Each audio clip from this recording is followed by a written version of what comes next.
Hey, what's going on, everybody? Happy Sunday. What is today? The 15th? December 5th. Let me back this camera up a little bit. Don't need to look at me that close. I'll save you some misery. Yeah, happy December 15th to everybody.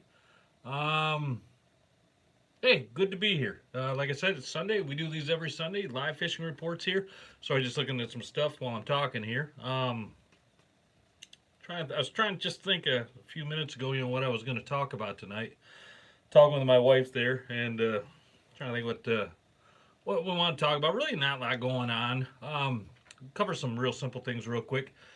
Just a couple days ago, I went out on a river trip with my friend Jake. He runs river trips for Riverside Charters and Netminder Charters, and he runs a big boat on the Big Lake for Netminder Charters during the summer. And if any of you guys watch us on Instagram, Tangle Tackle Fishing on Instagram, you'll see I'm out with Jake all the time over the summer. I first mate for him on his boat. He's a young guy, but he's a heck of a fisherman. He's got a great nose for it, and he's got a great passion for it. So yeah, I went out a couple days ago with him on a river trip, and one fish, bunch of missed bites, and a bunch of down bobbers. But anyway, if you're into river fishing, or if you just want to check out something really cool, when this video is over, I'll throw a link right up here, so you guys can go back and check this out. John, hey, what's going on? Hey, Mark, how you guys doing? Nice to see you. Thanks for being here, guys. I always appreciate you guys tuning in. Looks like we got about 9 or 10 people. Am I coming through okay? Can anybody throw me a thumbs up or yeah, make sure everything's going good here? It must be if people are tuning in and hey, Greg, what's up? Haven't seen you in a while. Good to see you, Greg. But anyway, yeah. So river fishing. Scott, glad to see you. Good. Yeah, you too, Scott. Good from Texas. Hey, Brandon, welcome to Michigan, northern Michigan. Got any snow in Texas? Because we do here. You're welcome to have it if you want it. Actually, I don't mind the snow. I figure, thanks, Earl. Thanks, man. Snow. If you got an inch or a foot or 2 feet or whatever, if you're going to have it, you got it. And actually, I like the snow. I actually enjoy winter. It can be a little depressing at time when you don't see sun for weeks on end. Every day is kind of gloomy, but we all live here. It's where we live. So, and I do. I like it. Anyway, so yeah, check out that video on the river fishing. I'll talk about that real quick. Yeah, so we went off. I think we took off about 8:30 in the morning. You don't have to get out there real early, which is kind of nice. I fished till about 2, and over that time frame, we had multiple bites. Multiple down bobbers, and we only had 3 hookups. And hey, from Pennsylvania, nice to see you, my friend. Welcome to Michigan. But yeah, we had multiple down bobbers, multiple missed hits, and it was just one of those days. And when you're river fishing, steelhead fishing, rainbows, steelheads and rainbows are the same fish. If you didn't know. Yeah, on the river some days those steelhead, those rainbows, they just mouth those beads or nip at them. And man, it can be frustrating when you're watching your bobber zip down every few seconds and you're just not getting any hookups. But we did end up getting one really nice rainbow trout. What's your email address again? It's Chris Tangle Tackle, all one word, at gmail.com. Yeah, so anyway, we got one nice rainbow. We lost a really nice rainbow because it broke off the line. Must have had a little nick in it from a previous encounter or whatnot. Broke him off. Had another one on for a couple seconds, and he popped off. You know what? It's just nice to get outside. It's good to get outdoors. It's easy to, in the middle of winter, sit in front of the TV and watch football, watch the Lions lose again. Good job, Lions. Well done. It's easy to just sit there and getting those ruts where you're just not doing anything, man. You got to get outside. And once snow gets here, I throw the snowshoes on and I take off on a couple mile hike across the road here where there's just nothing. Just get some good clean air into the lungs and clean out your brain. Yeah, I hate to sit around and TV veg for too long, but sometimes it happens. Anyway, so river fishing, Big Manistee is where we were. It was tough that day, and we expected it. It was 35 degrees, so it's almost like summertime. For northern Michigan in the winter, 35 degrees is warm. So it's really comfortable out there. But it was tough fishing. We thought it was going to be pretty good, but it was tough. It's just one of those days. But everybody else we talked to out there few other guide boats out there that we talked to, they're having the same luck, and it'll come and go like that on the river. You know, and in a couple days from now, it just might be lights out. And there's days we'll go out there and your hookup ratios are just much better. Some days you're just not, but it's just good to get out there. So anyway, river fishing's kind of tough up and down right now, like I'm already saying. Beads have been best. Double bead rigs have been best. And if you don't know how to rig a double bead rig, watch that video, because I actually go through it and I will show you how to rig the whole thing: the rod, the reel, what's recommended, the line, how to rig that double bead rig, the bobbers, everything. And honestly, if you got a boat to get on the river, anybody can do that thing. So watch that video; it'll give you some really good ideas. Get outdoors and get on that.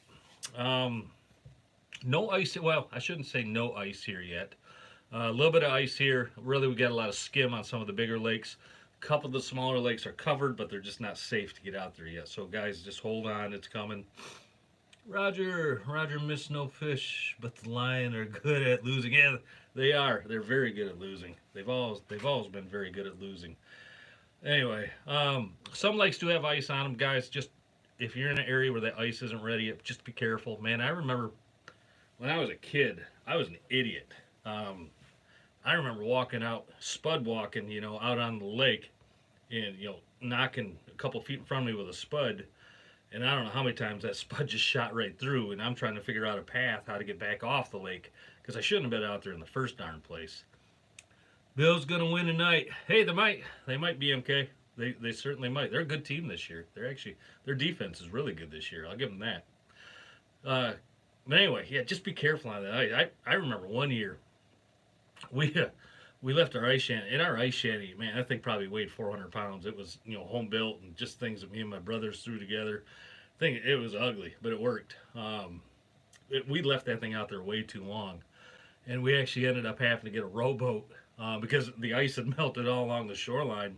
We had to get a rowboat and actually row out to the ice, and then we scooted that thing over the rowboat. And the rowboat was like 12 feet is all too. It's just a tiny thing. So it's me, my brother, and a buddy.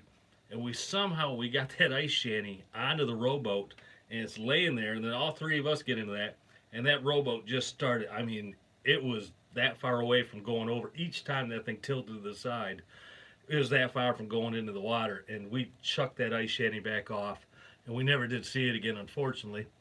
Hey, Great River. Hey, thanks. Hey, Leroy's here from Purple Taco.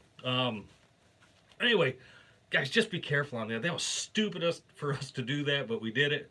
Man, be smarter than we were back then. Anyway, hey, so Lee's here from Purple Taco.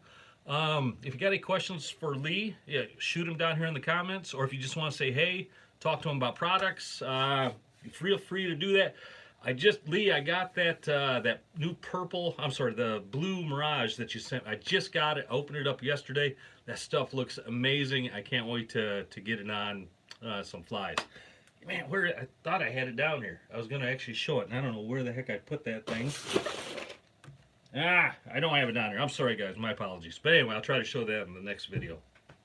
Anyway, throw Lee a thumbs up or a hello or whatever you want to do, and thank him for being here. It's cool for him to tune in and answer any questions that you guys got. So anyway, river fishing, like I said, up and down, ice fishing. Tell us how that Rivermaster boat would handle on the big lake. Is only no, actually, and they'll use that thing in the spring. My buddy Paul and Jake, they run Riverside charters, and like I said, Netminder charter. In the spring, they'll take that thing out on the big lake. They actually have rod tree holders on there. They'll throw rod trees on there, and they use it in the spring for browns, early spring fishing. So yeah, it handles the big lake, but they don't use it year round, obviously. Handles the river great. That thing is a sweet ride, fun to fish in. Where was I going? Oh, so ice fishing, not around here yet. Be careful. Ice can't get thick enough for me. I'm like, yeah, I hear you, Roger. I like 2 foot of ice below me. I get nervous out there. I guess I'm getting old and kind of, I don't know, scared or whatever. I don't know, not scared, but just more cautious. But yeah, the ice can't be thick enough for me either. I love ice fishing, I truly do. But yeah, I like it to be safe out there. All right, so that's it on fishing reports. I don't have really anything else from around the area. As always, you guys, please throw things down in the comments throw things down in the comments for your area. That's how people find out about things. It's really cool when you guys can do that. People can jump onto these videos, hear what I have to say, thank you very much for that. And then scroll down into the comments and maybe see some additional information. So really cool. One other or a couple other things I wanted to talk about. What's that spoon worked best last year for Kings? Mags, Scott. It was Leroy. Hey, question for Leroy. But spoon, it was a mag year all year. I mean, from like the end of June to the end of the season, it was mag spoons. And the reason for that was we started pulling when we started cleaning our fish and then open up the bellies. We saw just giant alewives in there. So yeah, we decided, and I talked about that in another video. It's really important. Watch what your fish are eating. You know, if you cut one open and you look in the belly and there's 2 or 3 inch alewives, super slim, standard size spoons are probably going to be better. If you cut them open and they got giant alewives like they did last year, switch over to those mag spoons because that offering is out there. They're going to be looking for that bigger meal. Thanks for your hard work. Hey, thanks, Steve. Thanks for everything. Thanks for the nice comment, man. Thank you. But yeah, so match. I always say match the hatch. What the fish are eating, match your presentations to that. It's a good trick that I learned a long time ago. Where was I? Anyway, Lee, I think if you're still here, somebody had a question for you. If you can scroll in the comments here. If you missed it, maybe throw that question back up there for him or just whatever that was. So, Craig Ross from Best Lure Company. Phil, we'll try to get... Okay, Lee, thanks for catching that. Anyway, Phil Ross from Best Lure Company. And he's the CEO there. And his partner, the general manager, Jennifer Wood from Best Lure Company. We've been talking a little bit. They're up in Canada. Yeah, they're up in Canada, and they got a really cool selection of plugs. What's the best time for browns? Right after... Yeah, I missed the second part there, but... Thank you, love your product. Cool. Yeah, browns spring. As soon as you can get out there, that's when they're out there. Right on the sandbars. Normally... really shallow. You get a lot of lake trout in the spring too, but that's when the browns are there. Wisconsin side, really, you can get the brown. You can get brown. I'm no expert on the Wisconsin side, but yeah, you can get browns all year round there, and they got some world-class browns over there. I would love to get over there sometime and get into that brown fishing over there in Wisconsin. But anyway, back to this best lure thing. So I've been talking to Craig, and he sent me some of these plugs a while back, and I did a video on them, just looking at them. And I got to tell you right now, I haven't fished them yet. We did on the river a couple days ago. We just ran one. Is the best brown bite right after ice out? Yeah, that's what, as soon as you can get out there, that's the time to go, John. That's the best time to get out. But looking at these plugs have some of the best paint schemes, some of the best paint jobs, I should say, that I've ever seen. Just amazing painting. We ran one on the river the other day, and I got to see the action. It was actually this one right here. This exact plug. That was it right there, and that thing is called the Pure Insanity. And you can see the paint scheme on that thing is just wicked good. Do you fish 12-inch paddles at all or stick with 8? No, I run 12s. Absolutely, I run 12s at a time, especially a little later in the year if I'm going deeper. I like the bigger paddles deeper. And later in the year when the fish are a little bulkier, looking for... It just seems to work better later in the year. We'll leave it at that. There's a lot more to it, but that's when I really switch over to the 12-inchers. But I still run 8s also. Anyway, talking to Craig, have you ever run spoons behind paddles? I haven't, Steve. I've been asked a bunch of times on email by people, do you run spoons or plugs behind paddles? No, the only thing I run behind paddles are flies and meat rigs. That's the only thing that I do. I know there's probably people out there that do that. It's just not anything I've ever done, or any of the boats that I've ever worked on or fished on or whatever. I've never seen it done around here, but I'm sure there might be a technique for it. Good question, man. Real good question. Anyway, back to the plugs. Talking to Craig and Jennifer. Scott, book a river trip and come find out. Yeah, buddy. Sounds like a good idea. We wanted to get some of these plugs out into your hands because I can go out there and I can run these things all day, and I'm just one person. We wanted to get these plugs out into more people's hands to get more feedback. That's what they're looking for up there at Best Lure. They're, from what I understand, they're kind of a new company, a fledgling.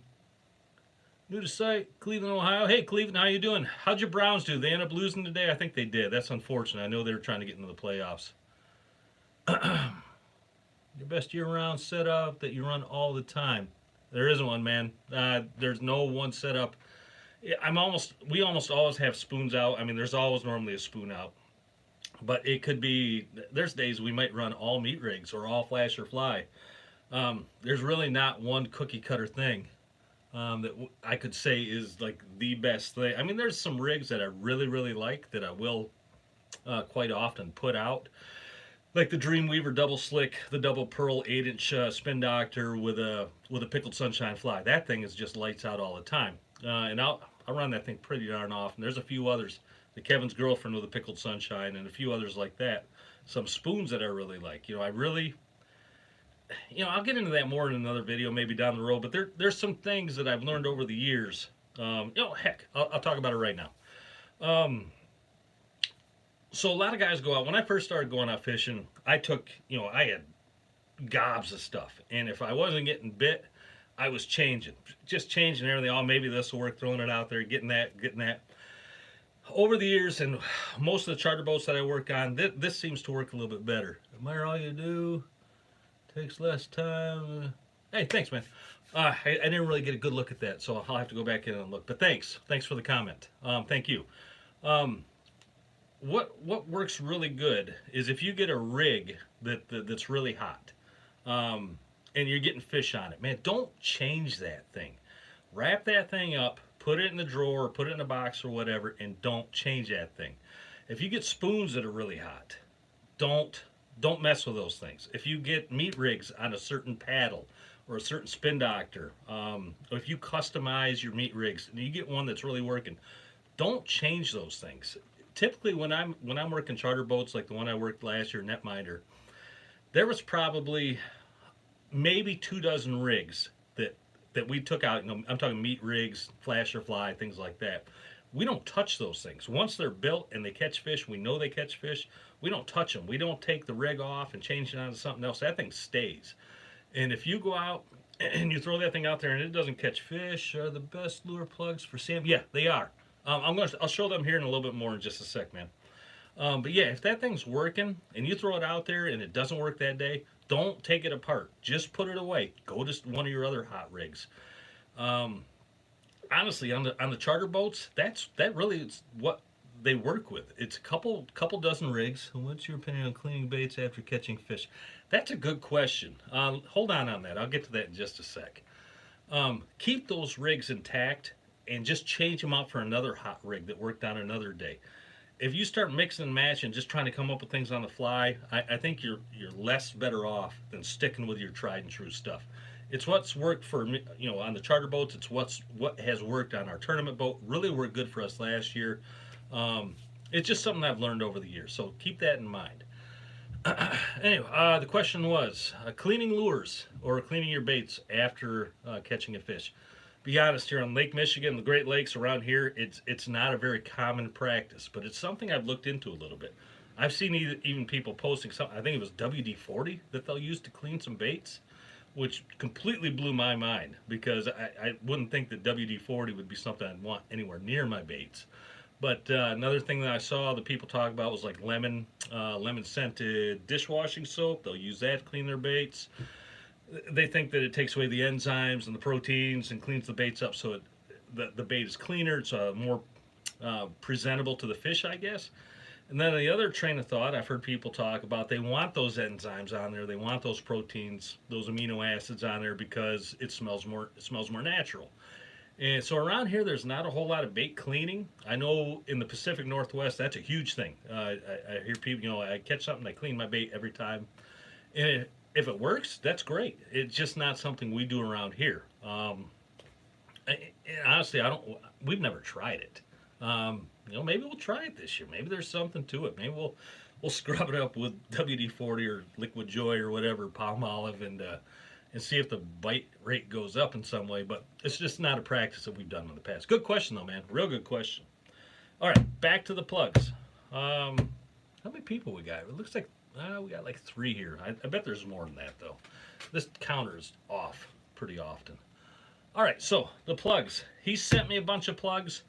I want to get these out to some of you people. Like I said, I'm just one person. I can only give one person's opinion. We'd like to get these out to more people so we can get other opinions, and that's what Best Lure wants. They want feedback. Put some tinks on it. Yeah, put some tinks on it. Yeah, that'd probably be real attractive. Yeah. So here's what we got. We have one of these. I use it on slow days. Best Lure Company. This one, like I said, this is that Pure Insanity. Nice little plug here. And then this one is the Gold Digger. This is a bigger plug. This is more the J-plug style. Lure Jensen J-plug. Let me get this out of the package here. So a bigger plug, more of that classic J style. And these things are carved so nice. So these are definitely carved out of wood. These guys do a nice job. But I have 10 pairs of this right here. I have 10 Gold Diggers and I have 10 Pure Insanities. I want to give these out to 10 different people to try out, to test in the upcoming season. Try them on the river, try them on the big lake, try them wherever you, try them bass fishing, try them pike fishing, try them walleye fishing, whatever you want. Just get out there and try them. If that is something you're interested in, email me, christangletackle@gmail.com, christangletackle@gmail.com, and I'll need an address. We'll talk a little bit about the criteria that I'm going to need for you guys to test these. I'll set up a little bit of a, a little bit of a rating system on some different aspects that I'd like to hear back on.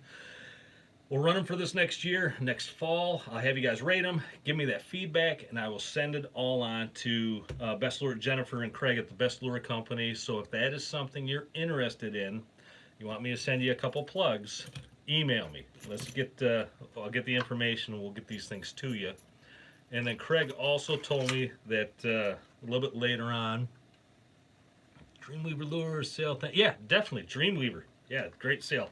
I don't know if that's still going. Does anybody know if that sale's still going? Or actually, all right, enough on the plugs anyway. Email me. I'll get you these plugs. We'll get them rated, and we'll get that intel to Craig up in Canada. I'm sure it'll help him out greatly. But yeah, so last Sunday I told you guys about that Dreamweaver stocking stuffer sale, and I looked at their website like a half hour or so, or an hour or so after that video came out, and all the 8-inch stocking stuffers were gone. So you guys clean them out quick. Nice job. Thanks for doing that. And then I looked the next day. Send us your address and the contacts. Oh, Lee. Okay, sorry. And I looked the next day, and the bigger paddle, the 11-inch paddle stuff, that was decimated almost. I think they might still have some of that left though. But yeah, Dreamweaver's having that sweet sale. Big John's still having that sweet sale. So many good deals at the Big John site, man. You guys check that out, bigjohn.com. It is amazing deals going on there right now. All right, if nobody else has any more questions, I'm sure everybody has something better to do on a Sunday night. It would be interesting if you thought on shark downrigger balls and ability to track fish. I've never run them, so I can't give you my opinion on something I've never used. It just wouldn't be fair. I know some guys that have run them and they like them, and I know some guys that have used them and they say they don't do anything better than the normal cannonballs. Sorry guys, I'm missing a lot of these comments. I got a lot of Dreamweaver stuff from sale. Hey Joe, good to see you on here as well. Yeah, Dreamweaver had a great sale. I'll go back through these comments after this video is done, and I'll make sure I answer any questions I missed. I give you my word on that. And excuse me. What the heck was I talking about? I'm lost. I'm lost again. All right. Anyway, so send me your address, or yeah, email me your address. Let's get these plugs out. But don't just, if you're not going to use them, please don't send it to me. Just don't send me your address because you want a couple. If you're really going to use them and you're really interested in testing them, send me your address. You know what? Let's do it this way. I apologize. I'm changing my mind as I speak here. All right, here's what we'll do. Go into the comment section on this video. If you're interested in these plugs, go in the comment section. Leave me a comment down below on where you fish, kind of fish, how much you fish, and why. Just something brief on why you want to be a tester for these things. Let's do it that way instead of me just getting 100,000 emails with just addresses and I got to pick it out with no information. How about sorry, man. I'm attractors and shark downrigger weights. let me talk about that here in just a sec. Go in the comment section though and talk and leave me information about why you think you want to be, or why you want to test these plugs. It'll be better that way. At least they'll give me something to go on. Yeah, please. So shark downrigger weights, man. I just don't have the experience with them to give you any real good advice on that. I just don't. Like I said, it wouldn't be fair for me to just make up something. I just don't have that kind of experience with them. Some guys I know have run them. We never have. Some guys I know love them. Some guys I know they don't work any. They think they don't work any better than normal cannonballs. So it's like it's going to be different for everybody. It's like Dipsy diver colors. Some guys swear that they got to have certain Dipsy diver colors because they work better than your standard black or white Dipsy divers. Honestly, my Dipsy divers, all I run are blacks. That's it. And some guys think I'm the biggest dumb, you know what, in the world because that's all I run. But they work, and they've always worked for me. And a lot of the boats I fish on, that's all they run are black Dipsy divers, or actually the deeper divers, the Dreamweaver deeper divers. It just works for me. It's just a confidence thing. I know it works. I'm not going to change it. If shark downrigger weights are something you want to try, I will give them a nice try and give support. Thanks, Mark. If you want to grab some shark downrigger weights and give them a try, and they work for you, that's great. Everything you use out there should give you some confidence. You know, that's half the battle when you're fishing, just confidence in what you're using. Your technique, what you're using, your gear, your experience, confidence. That's a huge thing. All right. Anything else, guys? Throw it up here real quick. How long have I been talking? 26 minutes. You guys have been watching me blabber on. I appreciate it. Yeah, that's it. Let's wrap it up right here. You guys are the best. Thanks for being here. Every Sunday, 7 o'clock. Check out that river video if you haven't already. If you want to subscribe, we appreciate that. Give us a chance to come along or to get on there and give you guys some great content. We appreciate the opportunity if you do subscribe. Scott, I fish. Missed it, man. Sorry. BMK. All right. Okay. We'll wrap it up here, guys. You guys are the best. As always, we'll see you next Sunday, 7 o'clock. Leroy from Purple Taco, man, thanks for being here. We appreciate it. The guys, I'm sure, are very happy to have you here to at least answer any questions they have. Happy early holidays to everybody. Be safe. Stay off the ice if it's not safe. All right. Take care.